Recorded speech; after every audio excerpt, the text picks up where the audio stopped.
Namaste. Welcome to Sanskrit Mitra. What is fascinating about India? Yes, it is a rich history of Hindu mythology. This video will be interesting as we bring stories from two great epics. Today, let us look at one Subhashitam which highlights some events from these two great epics.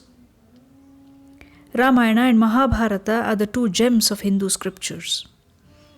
While Ramayana is the story of Lord Rama, who is the personification of Dharma, also called as Purushottama, Mahabharata is the story of brothers, the 5 sons of Pandu, the Pandavas, and the 100 sons of Dhritarashtra, the Kauravas, and their struggle for power. Both epics contain philosophical messages. So, let's see what we can learn from them today. We all know that in difficult times or misfortunes, a person's intellect works against his or her interest. Taking the example of Lord Rama, the Subhashita says, Asambhavam hema mrugasya janma tathapi ramo lullabhe mrugaya prayaha samapanna vipatti kale dhiyopi pumsam malina bhavanti.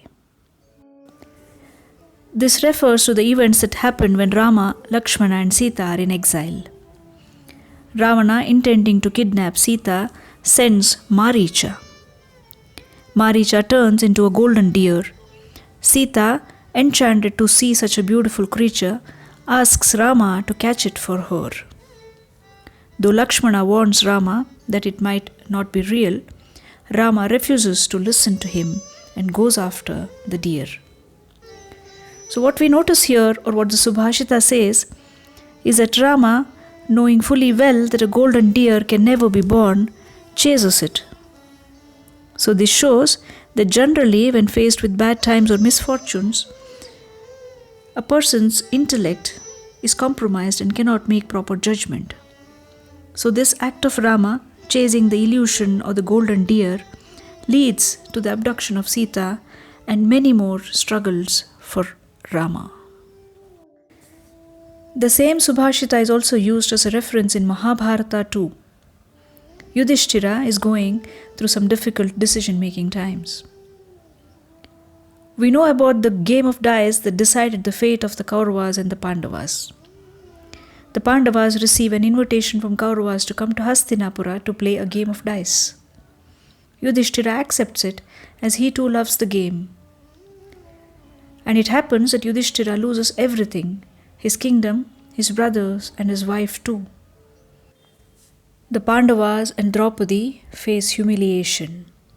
But fearing Draupadi's anger and curse, Dhritarashtra gives them back everything. But as the Pandavas were leaving, Yudhishthira is again asked to play one last game. Yudhishthira could not resist the temptation of playing and to win back whatever he has lost. Though his brothers and Draupadi protest, he refuses to listen and plays the game. He loses everything again, and this time it leads to them being sent to the forest. These two incidents clearly show that during bad times, people tend to believe in impossible happenings and get tricked or cheated. So they tend to make wrong decisions, inviting their own destruction. There are innumerable instances from our epics that show how great men too, influenced by various situations, commit blunders. Let this be a learning for all of us on how to be aware of the situations that you're in and manage oneself at all times. Thank you for watching. See you next time. This is Sukrita Mulgund. Namaste.